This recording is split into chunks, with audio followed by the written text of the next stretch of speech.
weather event of proportions the likes of which have never been seen in our state. The volume of water that came down in a 1-hour period from 8:51 p.m. to 9:51 p.m. last Wednesday night broke all the records, and literally the records have been set 10 days before.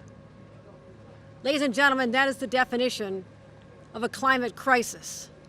We're experiencing a climate crisis as we speak. But more than talking about that, it's a humanitarian crisis.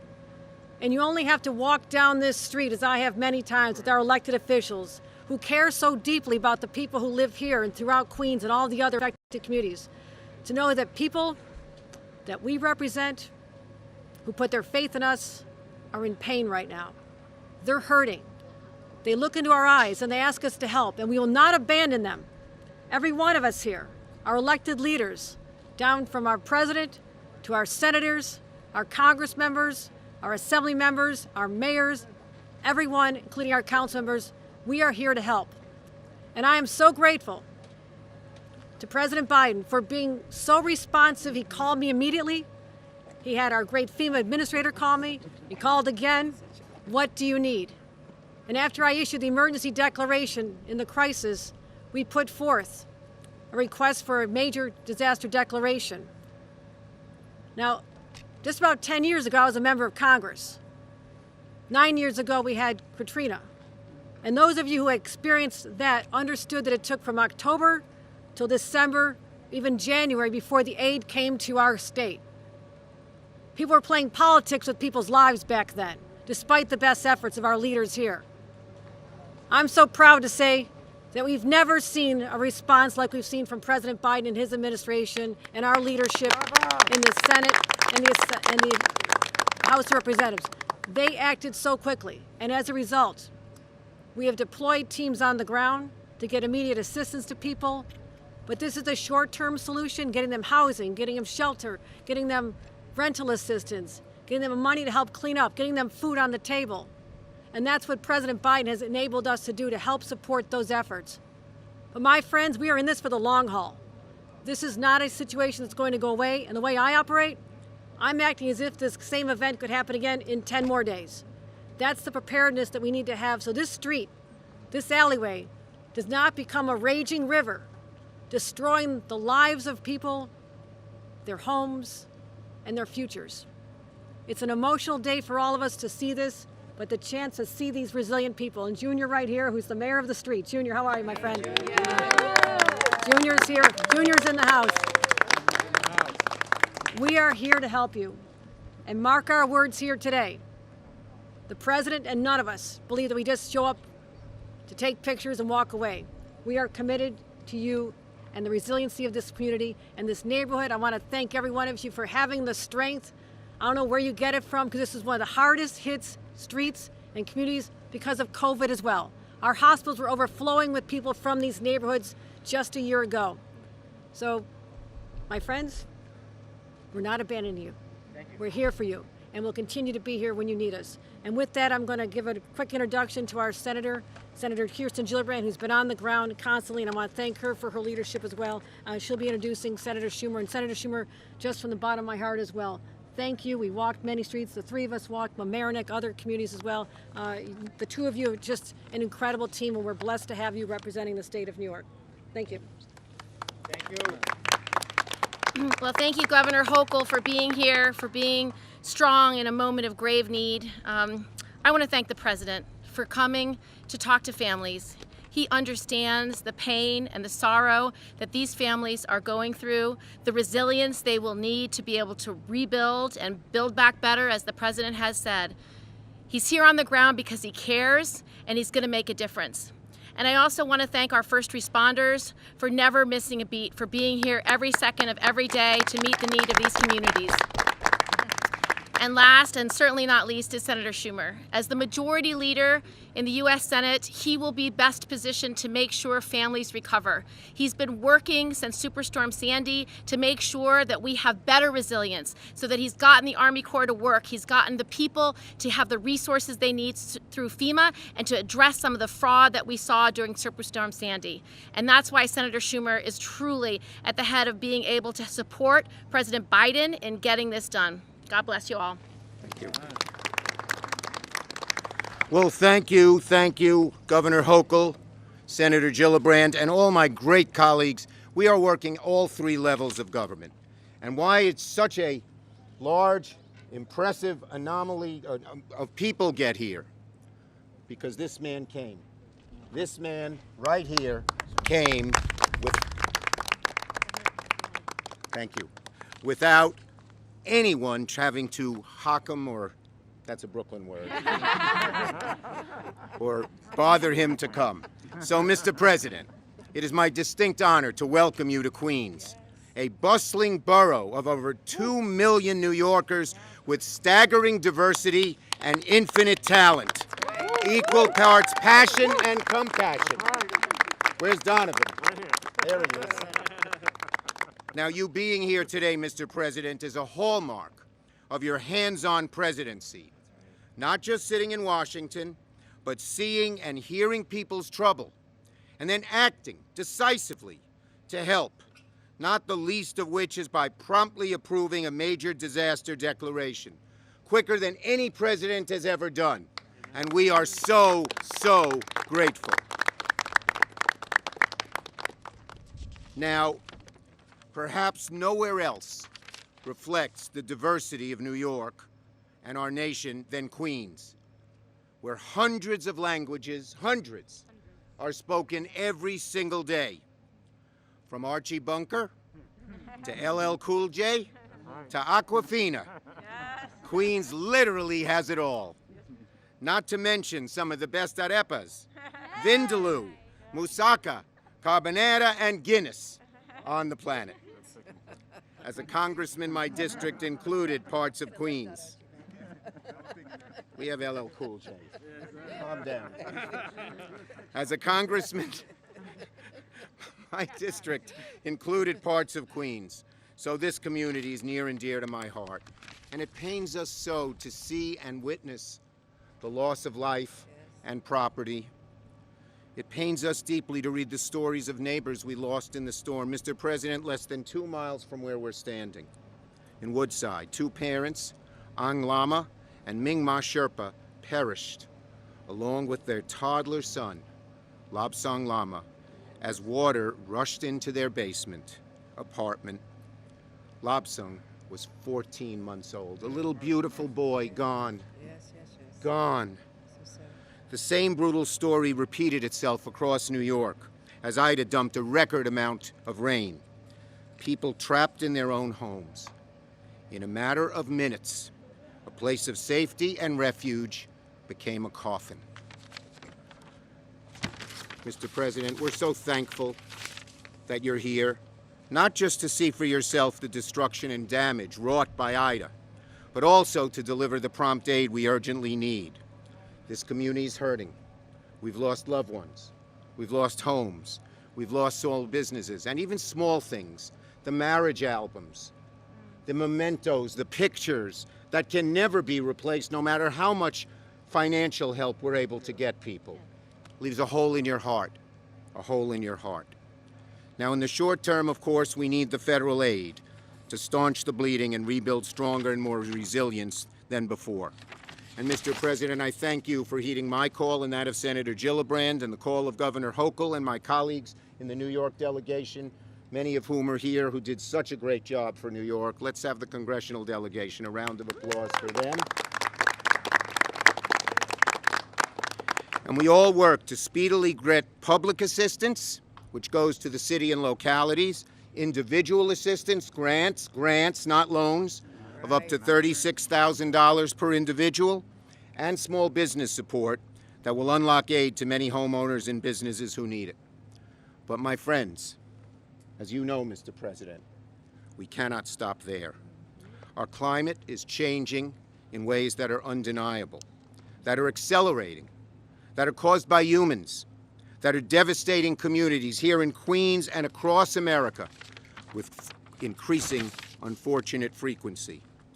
The last time this much rain fell on New York City was just 11 days before Ida, when Tropical Storm Henri deluged New York City and Long Island, only 2 months after Tropical Storm Fred ravaged upstate New York. Let me repeat that. In the span of just 1 week, New York City saw two once-in-a-century storms. 1 week. This is not normal. This is not normal. And that's why we so urgently need, Mr. President, your big and bold Build Back Better plan. We must attack the cancer of climate change that is driving these destructive storms. That means protecting our frontline communities that bear the brunt of pollution and decarbonizing our economy ASAP and implementing a just transition fueled by American workers being paid a fair wage. We need to prepare for the next storm and the one following that, and in doing so, ensure our investments help create a more resilient New York for this generation and future generations. Build Back Better has very ambitious goals. Reducing 50% of carbon that goes into the atmosphere by 2030 and 80% clean electricity by that year as well. This is your way, Mr. President. So proud of what you have done, so impressed to boldly and courageously confront the challenges we face, be they climate change, racial and economic inequity, or disaster response, and in the process, to build a healthier, a more unified, a more just, and a more robust United States of America. So without further ado, let me welcome the man who will lead us out of darkness of this present moment and help us achieve a brighter future for Queens, for New York, and the whole United States of America, our great president, Joseph Robinette Biden. Amen. Chuck, thank you very much.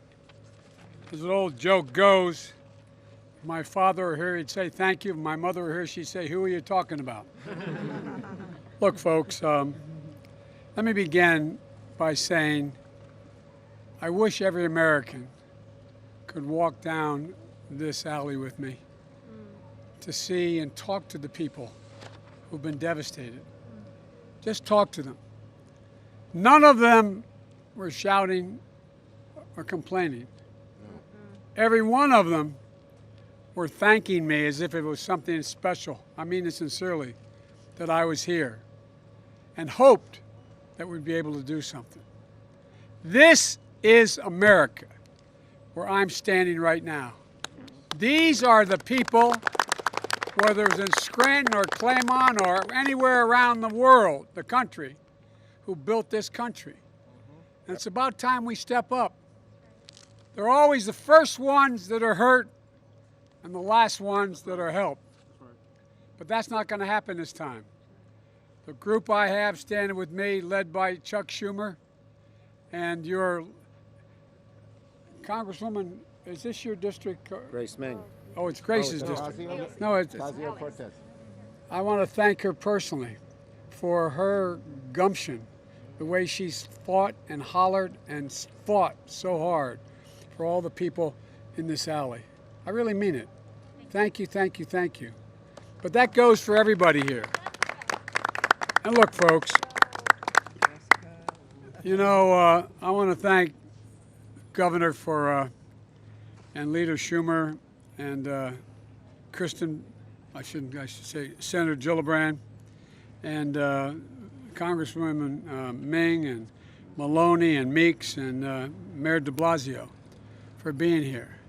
You know, it's not, how can I say this? Sometimes some very bad things happen that have a tendency to bring out the best in a people and a country. And I think what people are seeing across this country, from the wildfires in California and the far west, which I'm heading to in a couple days, all the way to down in Louisiana in the Gulf, where I was a couple days ago, to New Jersey and Pennsylvania to a lesser extent, Delaware to a lesser extent, and New York, people are beginning to realize this is much, much bigger than anyone was willing to believe. And a whole segment of our population denying this thing called climate change. Right. But I really mean it. Sometimes my mother used to say, out of everything bad, something good will come if you look hard enough for it. Well, I think we've all seen, even the climate skeptics are seeing that this really does matter.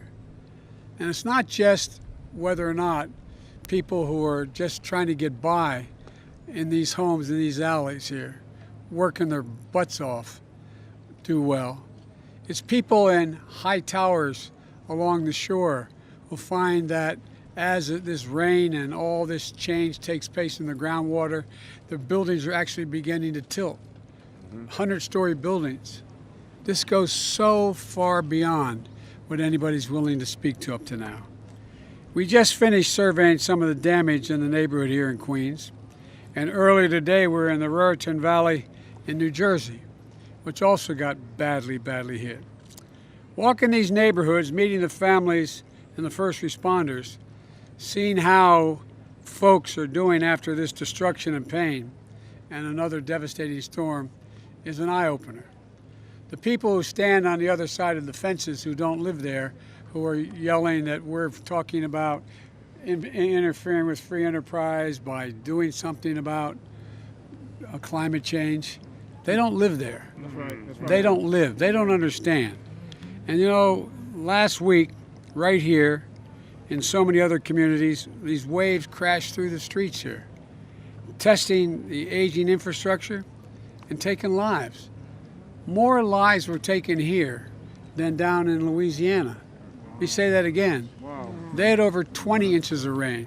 They had 178 mile-an-hour winds, gusts, and more lives were taken here than down in Louisiana. And you know, you all saw the harrowing images of stories and families trapped in flooding basements and struggling to survive. Well, you didn't have to just go along this valley. Talk to the people. I'm sure the press has done that. My message to everyone grappling with this devastation is, we're here, we're not going home till this gets done. I really mean that. We're not leaving. We're going to continue to shout as long as it takes to get real progress here. Folks, and we have to take some bold action now. Yes. To tackle the accelerating effects of climate. If we don't act now, I'm going to be heading, as Chuck knows, as the senator knows, I'm going to be heading from here to Glasgow in Scotland for the COP meeting, which is all the nations of the world getting together to decide what we're going to do about climate change. And John Kerry, the former Secretary of State, is leading our effort putting together. We are determined that we are going to deal with climate change and have zero emissions, net emissions by 2050. By 2020, make sure all our electricity is zero emissions. We're going to be able to do these things, but we've got to move. We've got to move. And we've got to move the rest of the world. It's not just the United States of America. And so, folks, this summer alone, communities with over 100 million Americans, 100 Americans call home, have been struck by extreme weather. 1 in every 3 Americans has been victimized by severe weather. The hurricanes along the Gulf, the East Coast, up through this community, and I saw the human and physical costs firsthand, as I said, in Louisiana. But Governor, you called, Phil Murphy, so many of the leading, Governor Murphy, so many leading with urgency and action are said, enough. And there's not a single request I'm aware of, there may be something, that we haven't signed off on. We haven't signed off yet. And here's the deal. The New York Fire Department, the New York Police Department, the Sanitation Department, and other first responders, they're leading with incredible courage. 2 linemen have been killed trying to make sure we have. And folks, the evidence is clear. Climate change poses an existential threat to our lives, to our economy, and the threat is here. It's not going to get any better. The question, can it get worse? We can stop it from getting worse. That's right. And when I talk about building back better, and Chuck is fighting for my program, our program on the Hill, when I talk about building back better, I mean you can't build to what it was before this last storm. You got to build better so if the storm occurred again, there would be no damage. There would be. But that's not going to stop us, though, because if we just do that, it's just going to get worse and worse and worse, because the storms are going to get worse and worse and worse. And so, folks, we got to listen to the scientists and the economists and the national security experts. They all tell us this is code red. The nation and the world are in peril. That's not hyperbole. That is a fact. They've been warning us the extreme weather would get more extreme over the decade, and we're living in real time now. Or we can look around the wreckage and the ruins and the heartbreak from so many communities to feel it. Just don't understand. You can feel it. You can taste it. You can see it. Precious lives lost in Louisiana, New Jersey, New York. Families living in shelters, subway stations flooded, decaying infrastructure, pushed beyond the limits. Lives and livelihoods interrupted once again. We're working closely with the governors and mayors and members of Congress and community leaders. On Sunday, I immediately approved the disaster declaration of Governor Hochul to rush federal assistance to where it was needed here. FEMA is working intensively with state and local officials, assessing the damage and mobilizing resources. One of the things I want to thank Chuck for as leader of the Senate. He has helped mobilize state, local, and federal. When they're all working together, that's when things happen positively. The Health and Human Services Secretary is working with the state to ensure folks on Medicare and Medicaid get the emergency care they needed. They're going to make sure it's equitable so that the hardest hit, including lower income folks, communities of color, and the elderly, and the most vulnerable get help and get it first. They are the ones in the greatest need. And there's much to be done, and we're working around the clock in all these critical needs and areas. Look, I say to anyone can hear this or if this is broadcast, if you need help, please go to disasterassistance.gov or call 1-800-621-FEMA, 1-800-621-3362. We can get you help now. We can get you help now. And I know these disasters aren't going to stop. They're only going to come with more frequency and ferocity. And as I said, I'm working in Congress to pass two important pieces of legislation that this man here is honchoing through the Congress for me. The bipartisan plan to modernize our physical infrastructure, our roads, our bridges, our power transmissions, our distribution lines. How many bridges I just went through in New Jersey that have been overflown by the river? The river's gone higher than the bridges, having done damage to them. My Build Back Better plan with key investments in to fight climate change, cutting emissions, and make things more resilient. Each dollar we invest, every dollar we raise, a city block by 2 feet, flood-proof power stations, sanitations, reduction in the buildup of kindling in our forest, installing electrical lines underground rather than overhead, saves us $6 for every single dollar we spend to do those things. Because the next time disaster strikes, the flood is contained, the fire doesn't spread as wisely, and power stays on. Not to mention those investments save lives, homes, and create good-paying union jobs. Yay. I hosted 56 heads of state in Washington. And I pointed out, we're talking about climate change. And I said, I think of one word when I think of climate change: jobs. Good paying jobs. Each of these things requires a good paying job, not $7 or $12 or $15, but $45, $50 an hour plus health care. That's what is needed. And so, folks, it will also, and Wall Street, not too far from here, acknowledges if we spend the money on these things, we're going to grow the economy, Yes. increase employment. You know, the fire in Oregon sent smoke all the way to the Atlantic. A storm in the Gulf, as you've now figured out, can reverberate 10 states away. Supply chains and crop production get interrupted, driving up costs, devastating industries all over America.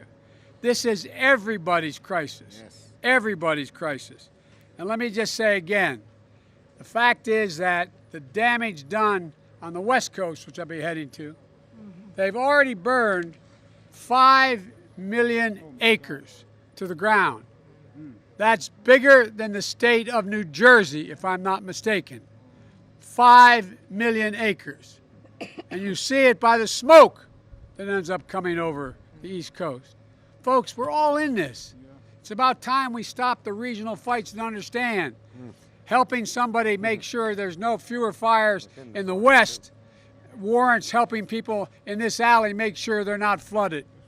And by the way, it's not just the flooding. I'll end with this. Not just the flooding. Flooding ends up overrunning sanitation systems. And it causes disease. And people get sick. And it's serious, serious business. So we got a lot of work to do. Again, it's good paying jobs. We can put the economy back on a path to real growth. But in the meantime, we're going to save a whole hell of a lot of people's lives, and we're going to save a whole hell of a lot of money. God bless you all. Let's get this done. President, look at that nice kid with the American flag. Say hello. How are you, pal? What's your name? You can't hear us. How old are you? Oh, you're getting old. Is that nice? And by the way, the neat thing about America, every time we end up with a problem, going into a serious circumstance, we come out better than we went in. That's because we're so diverse. That's America. Yes. Be proud of it. Thank you. And don't jump. All right. Great job. Thanks. Thank you so much. God bless Thanks. you. I didn't get to mention all the names.